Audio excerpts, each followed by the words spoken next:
The district courts form the basis of the country's formal judicial system. Administered by magistrates, this level of the court system has 17 jurisdictions. Amongst others, it deals with cases on local and provincial land matters, family and juvenile cases, and most importantly, deals with committal cases before they can be heard by the National Court. While the magisterial service plays an important role in the country's judicial system, it faces a bleak future. The bulk of its current serving magistrates are nearing retirement. While it will be a loss in the wealth of experience, the lady heading this key part of the judicial system, Chief Magistrate Neri Eliakim, says it will affect the service with fewer appointments being made over the years. That's one of our biggest challenges, is the aging group of magistrates. You would have noted in there that when we put the magistrates into the 4 different groups of the 2 to 3 years of service and 3 to 5 years of service, 1 to 2 years of service, 3 to 5 years of service, and 6 to 10 years of service, and more than 10 years of service, you'll find that the 4th group, which has got more than 10 years of service, magistrates, is the largest group.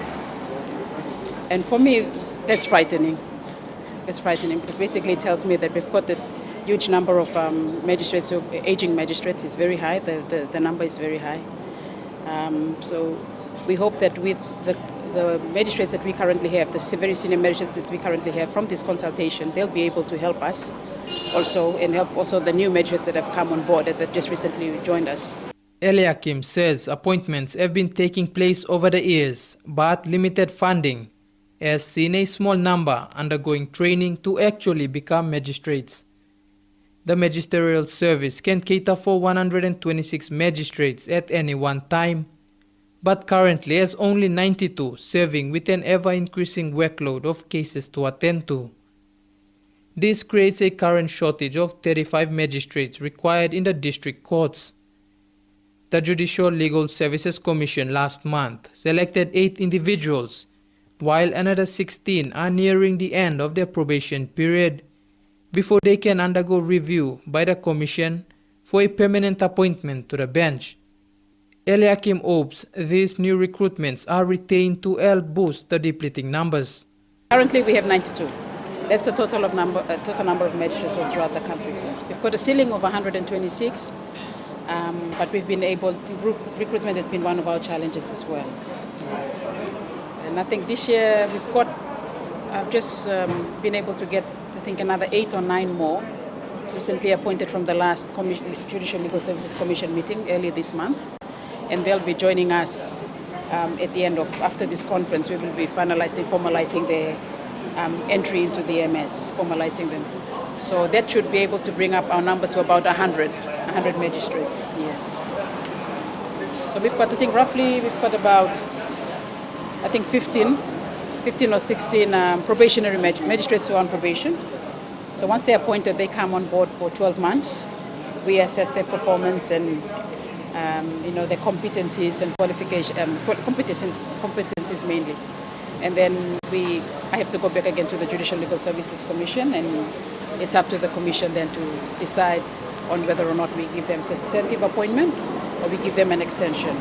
While the magisterial service is faced with the challenge of bridging the widening gap between the number of outgoing and new magistrates, another issue it has on hand is its deteriorating court and housing facilities. The district courts have over 400 gazetted locations throughout the country, but its presence has been reduced due to the lack of infrastructure. I think some of the biggest challenges also that we have is the lack of facilities and the deteriorating lack of the facilities. Our courthouses and the magistrates' houses, if we're going to be sending out magistrates, we must accommodate them. So we aim to at least have at least 2 to 3 houses in each province for district court magistrates to accommodate them. And I think our biggest challenge also is the lack of facilities, or the deteriorating facilities, and there is not enough or insufficient funding to help us to maintain the facilities that we currently have. So we've got district court presence in all provinces in the country, and even some of the districts as well. So we've got, I think, more than 400 gazetted court locations. But you will have noted that over the years, some of them had to be shut down because of the lack of maintenance and all that. So as a result of that, you find that most of our magistrates are now in the provincial centres, and we can only have them on circuit out to the districts. So that's one of the biggest challenges, the lack of facilities. Despite the challenges faced, the Chief Magistrate is confident of ensuring the district courts contribute to an effective judicial system in the country. She says, though challenging, the magisterial service continues to be committed to serving the